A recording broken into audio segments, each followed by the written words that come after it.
Good morning and welcome. Happy Monday.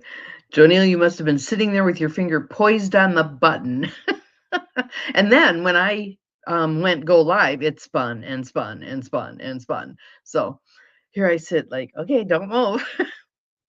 Good morning. Happy Monday. Welcome to your early morning intuitive guidance. I'm Dr. Bonnie Nussbaum here with some words of wisdom straight out of my own life, fresh from yesterday to share with you. So I figure as a great big wad of humanity, we all deal with a lot of similar things. So hopefully my experiences from yesterday can be of use to you. As I look at the folks who have guided me over the years, there are a lot of them who share their personal experiences. Brene Brown, Mike Dooley, and in the sharing of their own trials and tribulations and foibles, we learn. We learn from their stories.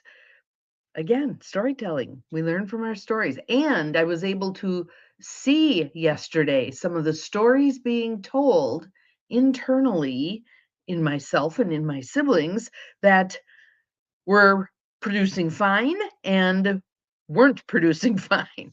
So that's what we're going to talk about today.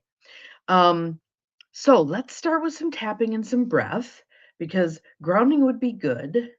And I'm thinking my day is going to be very different than I had planned for. What else is new, right? Um, and I'm observing my ability and willingness to flow with the changes. So in with the nose, in with the nose. Breathe in through your nose, out through the mouth. In through the nose, out through the mouth.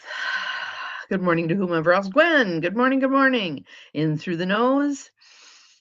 And there's Barb, good morning. And it says 4, so there's one more of you here. Welcome, glad you're here. Out through the mouth. Beth, good morning, Beth. Glad you are here. So we're just doing our tapping and our breathing to ground.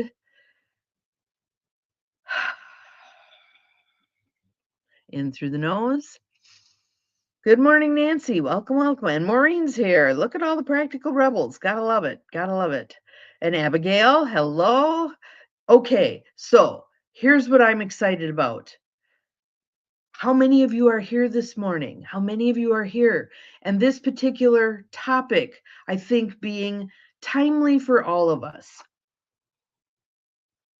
And not just today, but every day. And all of the little lessons in here that, like I was talking about, what day was that? I was all excited about the new book and the things I was learning. And those are the things here comes a military term again, sorry, deployed in the conversation yesterday with my siblings on Zoom, that when I was utilizing them, they worked relatively effectively, at least from my perspective. And I think probably from one of my sister's perspectives. But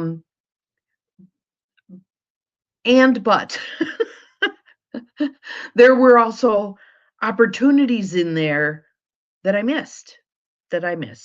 So let me just set the scene and we'll talk about this and I'll throw out the learnings that I gained and grab onto whichever ones you think might be helpful for you.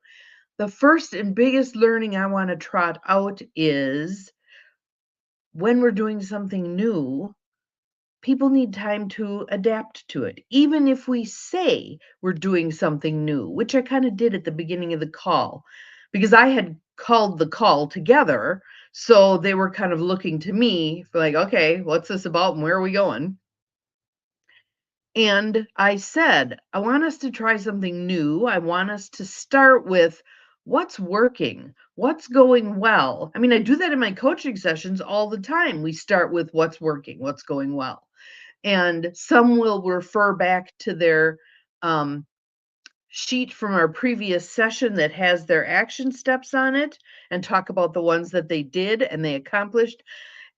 It was a mix, Barb. It was a mix. And that's why I thought this would be very helpful because initially when I stepped off the call, I was discouraged. We hadn't made more progress, come to more decisions, had some good solutions that everybody was on board with, etc. But as I sat with it and as I mulled it over, I modified that. I decided that all of us on the call, there's four of us, were being too hard on ourselves individually, and that we needed to lighten it up a bit, but not lightening it up in the way that one of the siblings likes to do, which is making jokes about everything. So, so I would say there were 3 or 4 times that I and then one sibling would did it additionally, would refer back to that. Okay, we're running a field here. Can we get back to what's working and how can we expand on that rather than going down the tired old trail of who's doing what and who's not doing what and who's being responsive and who's not being responsive and who's being responsible and who's not being responsible and all the same old stuff, right? Again, insanity, doing the same old stuff and expecting different results. So, what were some different results that we received out of this process? And I don't want to say achieved because it wasn't, it was more of a divine feminine. Let's see if we can move into a different flow than we typically move into. And we did come up with one excuse me, potential way to have some positive impact on the current circumstances. Um, and I think probably all four of us have some hesitations about the success of that. But I did pitch in there, is it good enough for now, safe enough to try? And we can come back to it, although we didn't set a timeline. Usually when I do that, when we do that in a group that I belong to, it's let's do it for a month, let's do it for 6 months, let's do it for a year, and then we'll check back and see how it's going. Okay? We didn't set a deadline, but I'm sure I know there's an email sitting in my inbox from one sibling, and that may open a door for um, additional communication to try to find some common ground here and move things forward. There's a word I'm going to use, and I think many of you are going to relate to this. Entrenched. Entrenched. We all often become entrenched in our storyline that we're telling ourselves. And some of us can be in a place of, okay, I'm ready to be done with this storyline. It is not serving me. It certainly isn't laying the groundwork for good family relations. Others are like clinging to the storyline with a death grip, probably because they're uncertain what comes after the storyline. If I let go of this storyline, which sucks and isn't working, but it's familiar, what happens? The unknown. And I can't tolerate the unknown at this point in time. I think many of us on the call did a good job of taking the step back, especially when someone would flare, taking the step back to observe, to not get dragged down the same old path of retort, respond, escalate, all the garbage, right? It is so hard to get out of our old familiar paths. I think were I to do it again, which I probably will, there will be, first of all, I compromised myself probably by going forward with the call in the first place because I wrecked my back. I wrecked my back vacuuming. See, household chores just are not a good thing. And then that was so earlier on Sunday, I worked with one of my accountability buddies, and she knows me. We've been doing this, God, it's got to be 12, 13, 14 years. And so she was working with me on this. And the just behind the back is I resented the housework. I resented having to do the housework. There's so much more stuff I'd rather be doing than housework. I have not done the mindset shift that many people do about housework, which is in the mundane aspects of housework, you can find the divine. I probably need to go back and reread Thich Nhat Hanh about that, because when he was talking about doing the dishes by hand and the sacredness of doing the dishes, I was like, what are you talking about, man? But so I was caught in an old pattern of resenting housework, um, and thus injuring my back. So today, my day necessarily will change because I don't think I can do yoga. And I do think I need a trip to the chiropractor. So I'm patting myself on the back for being flexible enough to, in the past, I would have, nope, it's yoga day. I'm doing yoga. It'll probably help, all the things, instead of listening to my body, slowing down enough to listen to my body. What is my body telling me it needs? I need an adjustment. So back to the conversation. Two of the parties in the conversation were relatively checked out, relatively non-participatory. Yes, chop wood, carry water. Not today. Adjustment, chop wood, carry water. um, so I think to acknowledge that, which I did in my head, I acknowledged, okay, there's two here who are not fully participatory. I could have taken it a little different direction. Rather than merely noting that, I could have stepped into, okay, so this is an experiment. This Zoom meeting is an experiment to see how these tools that I'm learning can help us as a group move things forward. And so I started with what's going well.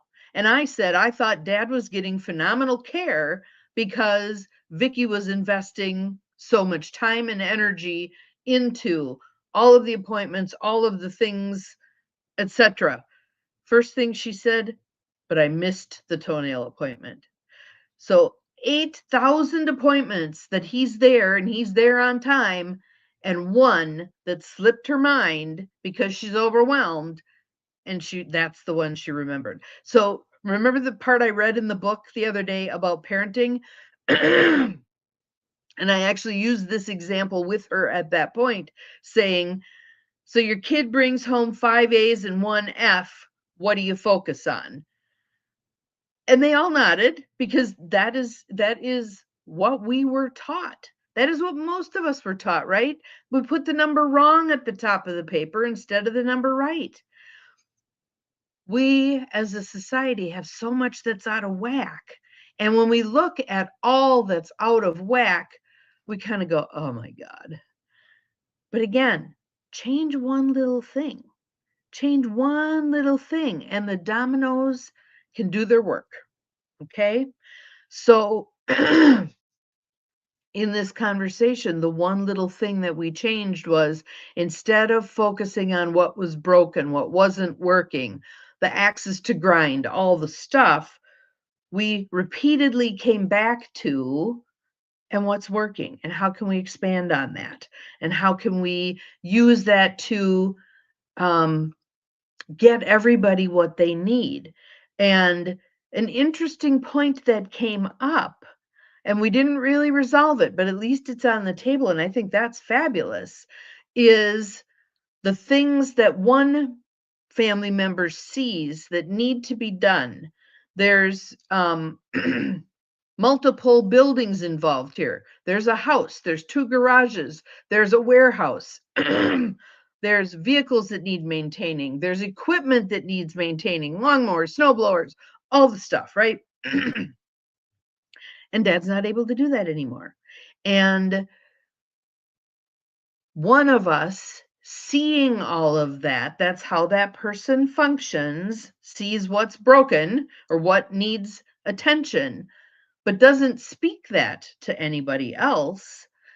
And then when the load gets too burdensome, provokes someone else to take care of something instead of merely asking or instead of merely saying, I'm noticing the gutter's full of leaves. We probably should figure out who's going to take care of that.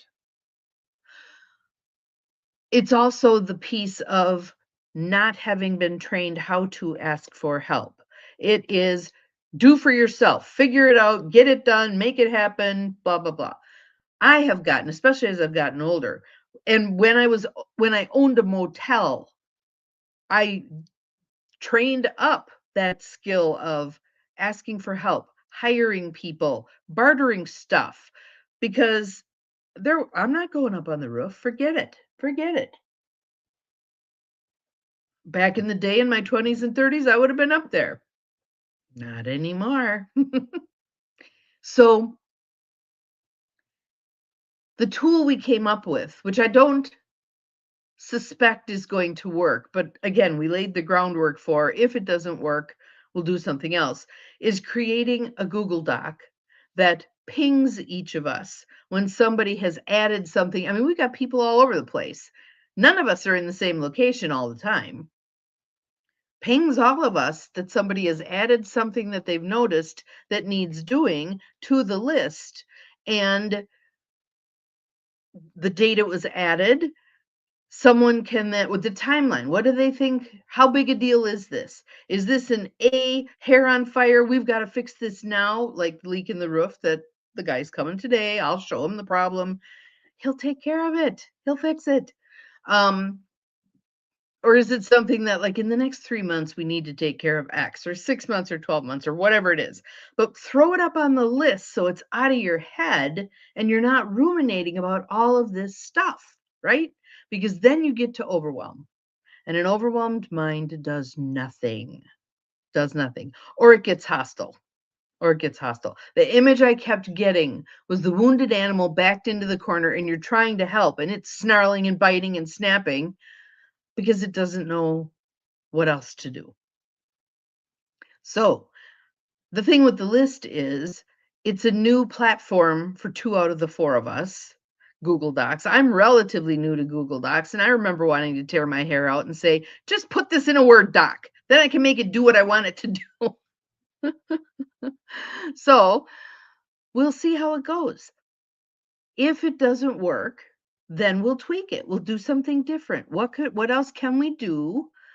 Do we start a text thread where things get added? My thing with all of those is they're flat and two-dimensional, and they leave a lot of room for storytelling.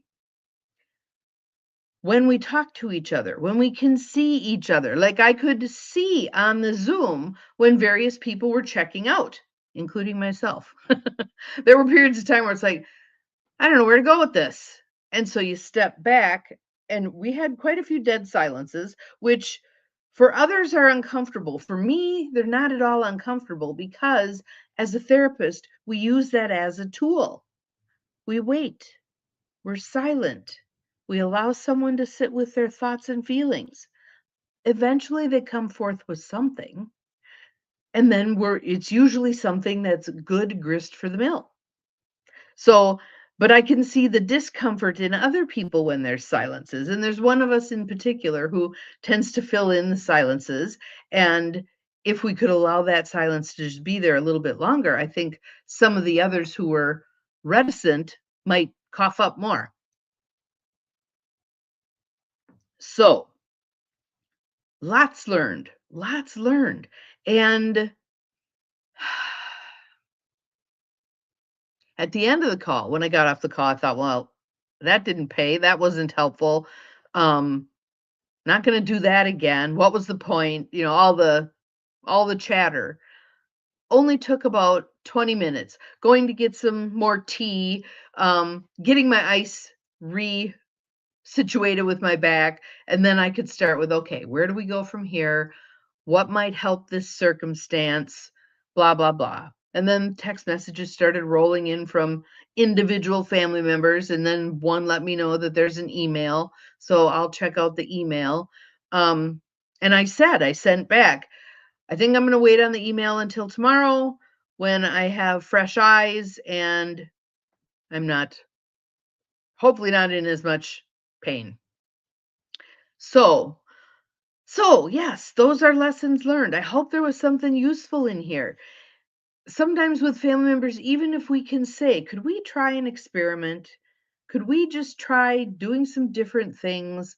And then we'll assess the experiment and see what worked and what didn't work. And yeah, there's a lot of times that family members don't have the background. I mean, there's two of us who don't have any medical background at all, don't have any, there's three of us who've been in therapy, one who has not. So some of us have knowledge that others don't have at various times, depending on what we're working on. And we want to keep that in mind and hopefully work with that as it is. But it went the way it went. Things were learned, mistakes were made. On we go.